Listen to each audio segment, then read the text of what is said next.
کوئٹہ کے ایک سرکاری گرلز ہائی اسکول میں وفاقی وزیر برائے سائنس اینڈ ٹیکنالوجی آغا حسن بلوچ کی جانب سے اسٹیم تعلیمی نظام کا افتتاح کیا گیا۔ اس افتتاحی تقریب میں سیکریٹری ایجوکیشن بلوچستان اور چیئرمین پاکستان سائنس فاؤنڈیشن بھی شامل تھے۔ اسٹیم تعلیمی نظام کے تحت ملک بھر میں سرکاری شعبے کے اسکولوں میں 50 لیبس کو مضبوط کیا جائے گا اور انہیں منی اسٹیم فیب لیبس میں تبدیل کیا جائے گا۔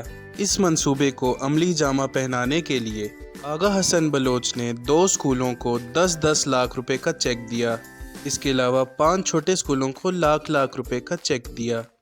ہم نے جو افتتاح 2 اسکولوں سے کیے ان کو 1-1 ملین روپے دیے اسٹیپ لیب کے لیے۔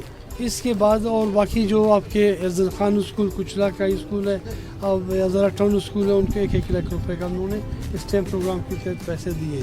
اور اس کے بعد جو قلعہ سیف اللہ، قلعہ عبداللہ ہے اور چمن ہے، خضدار ہے، مکران ڈویژن ہے، نصیر آباد ڈویژن ہے، تو ایک مرحلہ وائز ان تمام علاقوں میں ہم اس میں لیب کھولیں گے، اسٹیپ لیب بنائیں گے اور ان کے لیے 1 ملین کا پیکیج کا اعلان بھی کریں گے اور سیلز کارواں کے طور پہ ہم موبائلز بھی وہاں پہ بھجوا دیں گے۔ وفاقی وزیر آغا حسن بلوچ کے مطابق نوجوانوں کی ذہانت ہماری طاقت ہے اور ہمیں ترقی کے لیے اس ذہانت سے بھرپور استفادہ کرنے کی ضرورت ہے، لہٰذا اسٹیم تعلیمی نظام ہمیں اس ترقی کی طرف ایک راستہ فراہم کرتی ہے۔